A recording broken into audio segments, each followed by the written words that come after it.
오늘은 부활 신앙보다는 부활의 사실성에 대한 말씀을 드리려고 합니다. 믿음이 없는 분들도 동의를 할 수 있어야 하기 때문에 부활은 역사적 사실이다라고 하는 말씀을 좀 드리려고 하는데요.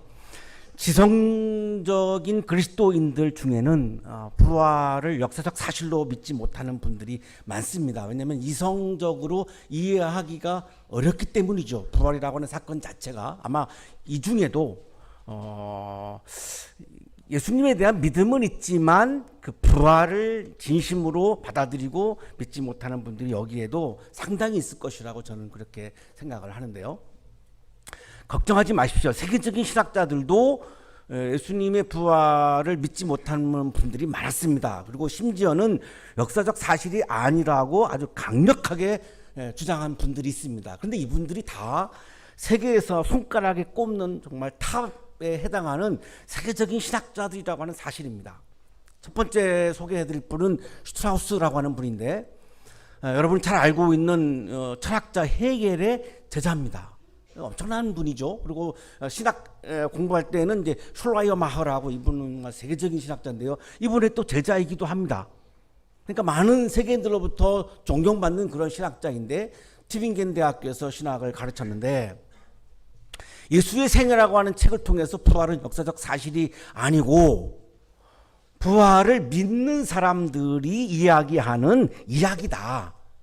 부활을 믿는 거는 뭐라고 자기는 말할 수 없다. 그거는 자유니까. 그 부활을 믿는 사람들의 신화이지 역사적 사실이 아니다라고 주장을 합니다.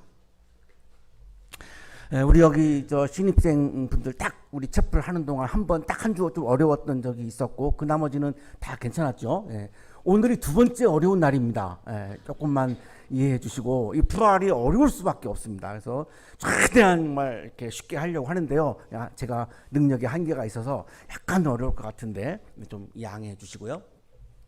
인용하겠습니다. 우리는 소생의 사실 자체를 인정하지는 않는다. 하지만 소생에 대한 믿음과 이른바 부활한 자의 현현에 대한 믿음을 인정한다. 예수님의 부활이 역사적으로 일어난 사실이다라고 하는 것은 자기는 인정할 수 없다. 그러나 신앙인들의 부활 믿음은 자기는 인정한다. 근데 중요한 단어가 여기 있습니다. 소생이라고 슈트라우스는 말하고 있습니다. 여기서부터 오해가 시작됩니다. 부활은 소생과 다릅니다. 우리가 부활을 믿지 못하는 이유 중에 하나가 자꾸 부활을 우리가 소생으로 이해하기 때문입니다. 예수님의 부활이 예수님이 십자가에서 죽으실 때의 몸으로 소생한 몸이라면 저의 몸과 같은 몸입니다. 그러면 부활하신 몸이, 소생한 몸이 지금 보여야 됩니다. 이 몸은 우리들에게 보입니다. 어디엔가 계십니다. 근데 아무리 우리가 찾아도 안 계십니다. 예수님이 부활하신 몸이 안 보입니다. 그래서 예수님의 부활을 못 믿는 것 중에 이유가 하나가 거기 있습니다. 그러나 부활은 소생이 아닙니다. 소생은 굉장히 우리가 일반적인 용어인데 부활은 기독교의 아주 굉장히 특수한 용어입니다. 특수한 사건입니다. 굉장히 특별 신학자인데 불트만, 굉장히 유명한 사람입니다. 마르부르크 대학교에서 그 유명한 하이데거와 학문적인 교류를 나누었던 그런 신학자인데, 이분도 부활은 사실이 아니고 신화다라고 주장합니다. 비신화와 강연이라고 하는 이 강연은 1941년에 있었던 정말 세계적으로 유명한 강연입니다. 이 강연에서 이렇게 얘기합니다. 신화학적 세계상을 참된 것으로 인정하라는 것은 무리한 요구이며 무의미하며 불가능한 요구이다. 부활은 당연히 하여튼 어떤 역사적인 사건이 아니다. 강연에서 이 강연을 하고 나서 세계적으로 엄청난 논란이 벌어진 강연입니다. 대부분의 많은 신앙인들이 부활을 역사적 사실로 믿고 있는데 이 세계적인 신학자가 역사적인 사건이 아니라고 하고 나오니까 굉장히 떠들썩할 수밖에 없었습니다. 세 번째, 류데만이라고 하는 신학자인데요. göttingen 대학교에서 신학을 가르치는 신학자인데, 예수의 부활이라고 하는 책에서 예수님의 부활은 부활을 믿는 자들이 보았던 환상이다. 부활을 신앙하는 사람들이 환상 볼 수 있다. 근데 그건 환상이지 역사적 사실은 아니다라고 주장합니다. 부활의 경험들은 환상들로 특징 지을 수 있다. 예수는 죽고 그의 시체는 썩어서 사라졌으며 제자들은 환상을 보았다. 부활을 경험한 사람들이 본 환상이지 그것은 모든 사람들이 동의할 수 있는 역사적 사실이 아니다 주장을 한 거죠. 이 세 사람의 공통점은 부활을 소생으로 이해하고 있다라고 하는 점입니다. 이거를 이 후대의 미알 메커라고 하는 오늘 굉장히 중심적으로 볼 수밖에 없는 이분의 도움을 받을 수밖에 없습니다. 이분이 지적하는 점입니다. 이 세 사람들은 다 예수님의 부활을 소생으로 보기 때문에 이런 주장을 하는 것이다 라고 지적을 합니다. 어떻게 아직까지 괜찮은가요? 괜찮은 것 같은데 표정은. 자, 이런 상황에서 오늘의 성서 본문은 예수님의 부활은 분명한 역사적 사실임을 알려주는 아주 귀중한 말씀입니다. 오늘 본문 말씀의 핵심은 예수님의 부활은 환상도 아니고 신화도 아니고 역사적 사실이다 라고 하는 것을 얘기해 주는 말씀입니다. 나도 전해받은 중요한 것을 여러분에게 전해드렸습니다. 그것은 곧 그리스도께서 성경대로 우리 죄를 위하여 죽으셨다는 것과 예수님은 성경대로 십자가에서 죽으셨습니다. 여기 성경대로가 굉장히 중요한 구절입니다. 무덤에 묻혔다는 것과 성경대로 사흘날에 살아나셨다는 것과 사흘 만에 성경대로 살아나셨습니다. 게바에게 나타나시고 다음에 12제자에게 나타나셨다고 하는 것입니다. 그리고 부활하신 예수님의 몸이 베드로에게 나타나셨습니다. 어디 환상의 속에 있는 게 아니라 분명히 이 현실 속에 나타나셨다라고 기록되어 있습니다. 이 성경의 기록입니다. 그리고 나서 12제자에게 나타나십니다. 베드로에게만 나타나셨다고 한다면 베드로의 환상이지 베드로의 경험이지라고 아까 새 시작처럼 주장할 수가 있는데 그러나 곧 이어서 12제자에게 나타나십니다. 6절이 압권이죠. 그리고 나서 500명에게 나타나십니다. 부활하신 예수님이 500명에게 나타나셨는데 이거를 환상이다? 신화다라고 얘기한다면 500명이 경험한 경험이 다 다를 텐데 똑같을 수가 없는데 그러면 500명 중에 한 사람이 그거는 아니지 하고 나올 거 아니겠습니까? 부활에 대한 증언을 나는 그렇게 경험하지 않았는데 라고 분명히 이의제기를 할 겁니다. 그런데 한 명도 그런 이의제기가 없었다는 겁니다. 왜냐하면 현실 속에 분명히 부활하신 예수님은 현현 나타났다라고 하는 겁니다. 그리고 그 이후에 또 야고보, 순교한 야고보 그리고 또 사도들에게 나타나시고 시간의 간격이 많이 흐른 다음에 오늘 이 고린도 전서를 기록한 사도 바울에게도 나타나셨습니다. 현실 속에 나타났다라고 하는 겁니다. 이게 환상 속에 나타난 것이 아니라 오늘의 성서 본문은 성서 속에 나와 있는 기록은 현실에 나타났다라고 하는 겁니다. 자, 이거를 앞에 이야기한 분들과 못지않게 정말 세계 탑에 해당하는 신학자입니다. 판넨 베르크라고 하는 그냥 뭐 이렇게 헐렁한 분이 아닙니다. 세계에서 최고로 손꼽는 신학자인 판넨 베르크가 하이델베르그하고 이제 바젤 대학에서 신학 공부했는데 이 바젤에서는 특히 칼바르트의 제자입니다. 칼바르트 하면 20세기 최고의 신학자입니다. 그분의 직접 배운 분이에요. 자, 이분이 이 고린도전서 우리가 조금 전에 읽었던 15장의 말씀을 근거로 해서 예수님의 부활은 역사적 사실이다라고 주장합니다. 앞에서 얘기했던 그 세 분의 이야기는 틀렸다는 겁니다. 그 첫 번째 근거, 이분이 든 근거가 뭐냐면 앞에서 15장에 보면 목격자들의 증명이 근거라는 거죠. 500명이나 넘는 사람들이 부활하신 예수님을 현실에 나타나신 예수님을 목격했는데 그 목격을 어떻게 거짓이라고 말하느냐. 법정에서도 가장 중요한 것 중에 하나가 목격자의 증언인데 자, 이 부활도 지금 500명이 넘는 사람들이 목격했고 증언한 거를 이거를 그냥 한마디로 신화다? 가짜다? 이렇게 말할 수 없다. 그리고 마지막에 바울에게도 나타났지 않느냐.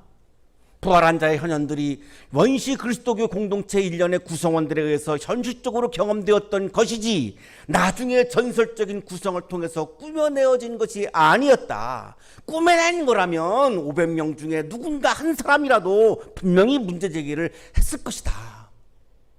그 다음에 또 한 명이 이제 오늘 중점적으로 보는 미하엘 멜크라고 하는 신학자인데, 하이델베르크에서 신학을 가르쳤던 세계적인 신학자고 한국에도 초청받아서 오셨을 정도로 굉장히 유명한 분입니다.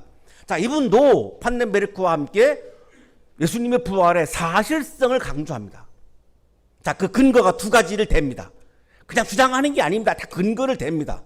첫 번째 근거는 빛으로 현현했다라고 하는 겁니다. 사도 바울이 부활하신 예수님을 경험을 합니다. 다마스커스라고 하는 곳에서, 시리아의 도시죠. 거기서 부활하신 예수님을 만나는데 그 예수님의 몸이 소생한 몸으로 나타나지 않습니다. 소생한 몸으로 나타나는 것이 아니라 빛으로 나타나십니다. 빛으로 현현하십니다. 가다가 정오 때쯤에 다마스커스 가까이 이르렀는데 갑자기 하늘로부터 큰 빛이 나를 둘러 비추었습니다. 나는 땅바닥에 엎어졌는데 사울아 사울아 내가 어찌하여 나를 핍박하느냐 하는 소리가 들려왔습니다. 부활하신 예수님이 빛으로 현현합니다. 자, 이것이 단서 중에 하나인데, 예수님이 부활하신 예수님은 시간과 공간의 제한을 받는 우리와 같은 십자가에서 죽으셨던 몸으로의 소생이 아니기 때문에 빛으로 나타나시기도 하시고 때로는 생선을 먹는 이런 몸으로도 나타나십니다. 굉장히 다양한 모습으로 나타나십니다. 이거를 육체적인 소생으로만 이해하니까 부활을 믿지 못한다라고 벨커도 주장하는 겁니다. 예수님이 부활하신 몸은 굉장히 우리 소생, 이 죽으실 때의 몸과는 다른 차원의 몸, 이거를 벨커는 영적인 몸이라고 부르고요. 사도 바울은 이거를 하늘에 속한 몸이라고 고린도전서에서 말씀합니다. 십자가에서 죽으신 몸은 땅에 속한 몸이고 부활하신 몸은 하늘에 속한 몸이라고 말씀하는데, 이거를 벨커는 영적인 몸이라고 부릅니다. 자, 이거 이 빛으로 나타난 이 장면도 예수님이 영적인 몸으로 나타났다라고 하는 겁니다. 이거를 자꾸 소생의 몸, 죽는 몸, 다시 썩는 몸으로 이해하다 보니까 부활을 받아들이지 못하는 것이다. 자, 그러고 나서 벨커는 자세하게 복음서에 예수님이 부활하신 예수님이 현현한 장면들을 소개해 주는데, 이분이 소개하는 프레임, 중요한 프레임은 다양한 몸으로 나타난다라고 하는 것을 강조합니다. 마가복음에 아예 그렇게 기록이 되어 있습니다.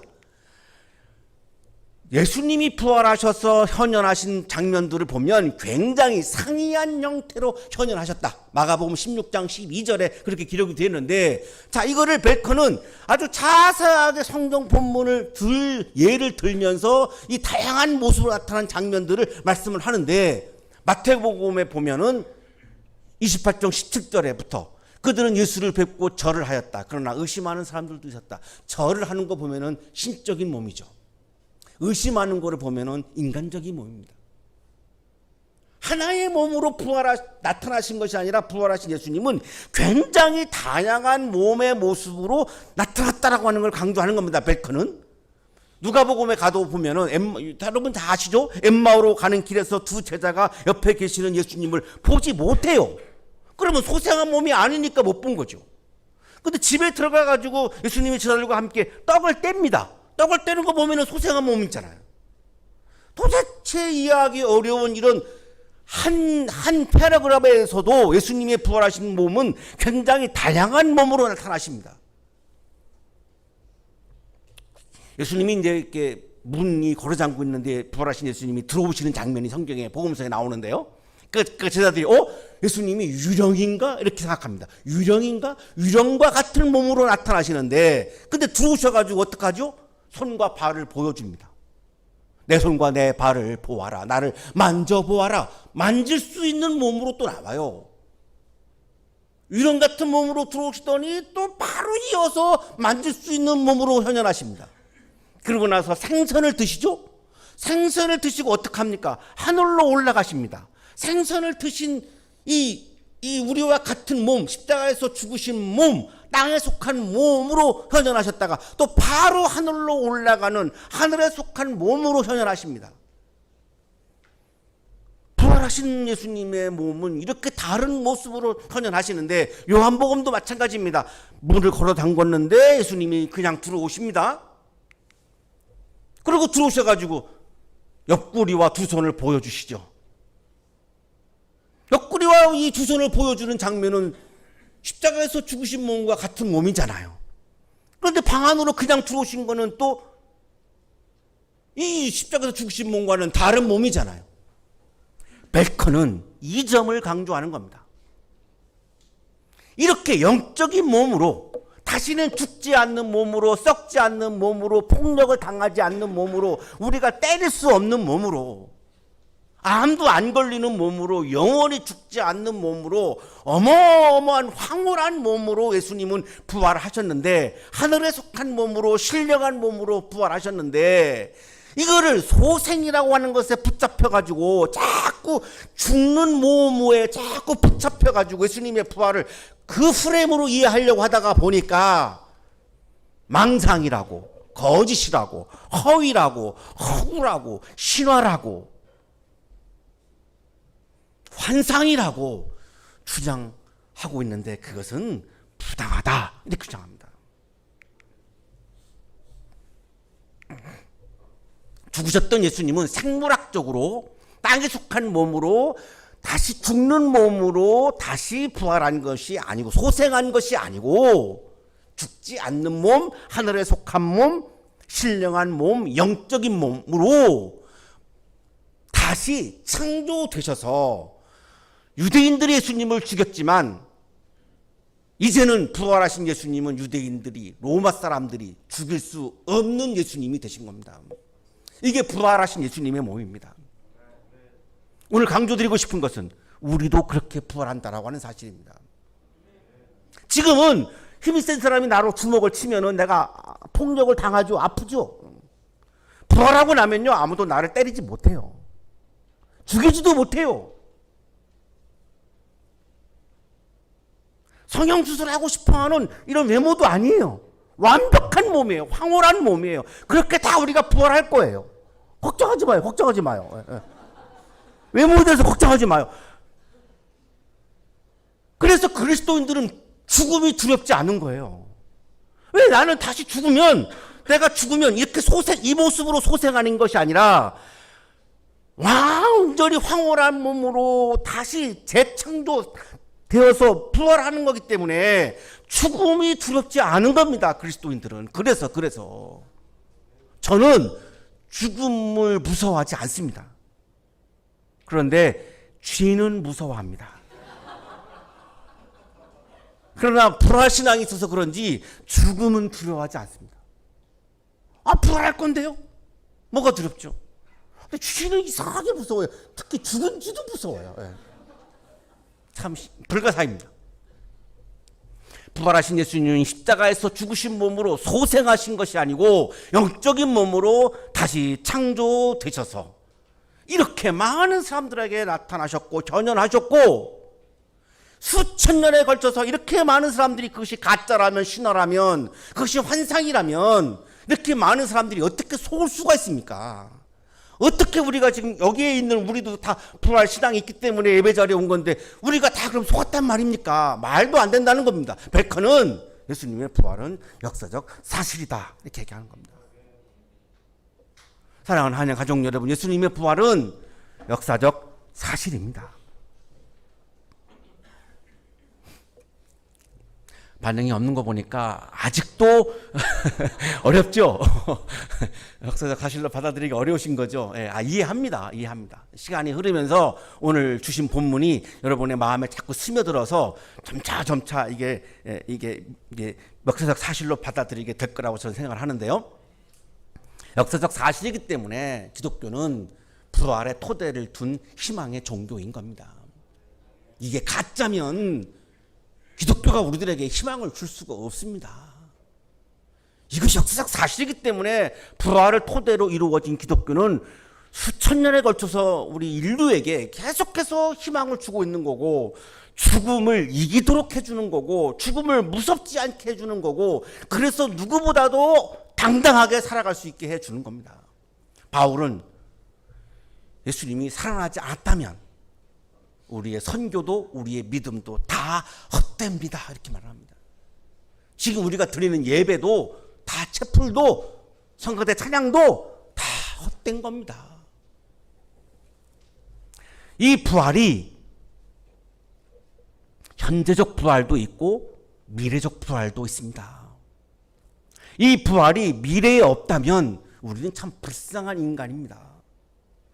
사도 바울이 이렇게 말씀합니다. 만일 죽은 자가 다시 살아나지 못한다면 우리는 먹고 마시다 내일이면 죽으리라 하는 속담대로 하게 될 것입니다. 내가 죽은 다음에 부활이 없다면 살아서 뭐해? 그냥 차라리 뭐 내일 죽으나 10년 후에 죽으나 마찬가지지. 10년 동안 고생하면서 살느니 차라리 내일 죽는 게 낫겠네. 이렇게 생각을 한다는 겁니다.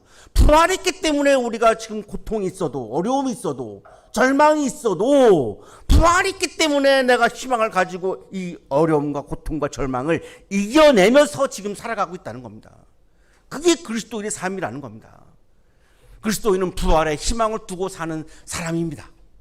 미래에 내가 죽은 다음에 하나님은 나를 죽지 않는 몸으로 다시 창조해 주셔서 영원한 자유를 누리게 해 주신다라고 하는 이 부활이 있기 때문에 우리는 오늘도 어떠한 어려움도 내가 이기면서 승리하면서 내가 살아가고 있는 겁니다. 사도 바울은 로마서 8장 24절 25절에서 눈에 보이는 희망은 희망이 아닙니다. 보이는 것을 또 바랄 까닭은 없지 않겠습니까?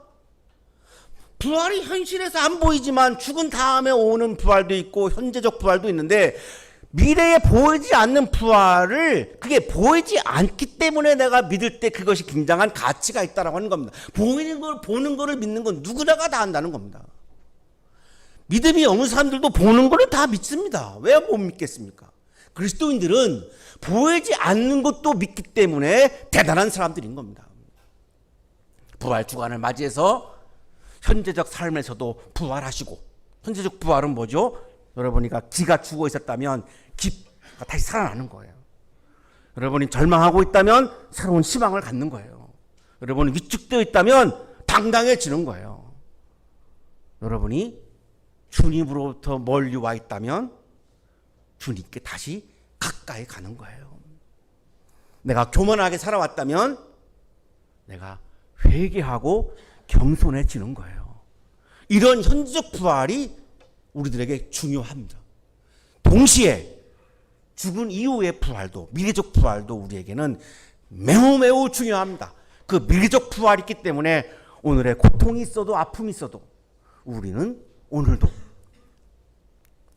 그 어려움을 이기기 위해서 최선을 다하고 악한 세력과 싸우고 그를 이기기 위해서 내가 오늘 최선을 다하는 삶을, 그리스도인의 삶을 살아가고 있는 것입니다. 채플에 오는 이유는 바로 이 채플을 통해서 이러한 믿음과 희망이 자라나고 현재적 부활 사건, 미래적 부활에 대한 믿음이 여러분 탄탄해져서 어떠한 어려움도 이겨낼 수 있는, 그리고 현재 여러분의 삶에 많은 변화가 일어날 수 있는 그런 부활의 사건을 위해서 오늘 목요일 날마다 우리가 이 자리에 모이고 있는 것입니다.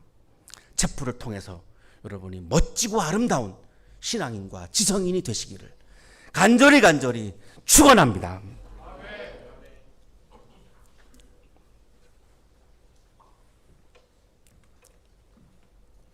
십자가에서 죽임을 당하신 주님, 현실에서 분명히 다시 살아나셔서 부활하셔서 과거에만 계신 주님이 아니라 현재에도 계시고 영적인 몸으로 부활하셨기에 온 우주 안에 계시기에 내 안에도 계시고 지금 이 채플의 자리에도 계시는 주님, 주님이 주신 선물인 이성으로 주님의 부활을 믿기 어려웠음을 고백합니다. 주님의 부활이 역사적인 사실임을 내가 받아들이는 것이 매우 힘들었음을 고백합니다. 오늘 고린도전서 15장의 말씀을 통하여 예수님의 부활이 분명한 역사적 사실임을 깨닫게 해주셔서 감사합니다. 현실의 세계에서 부활을 꿈꾸게 해주셔서 감사합니다.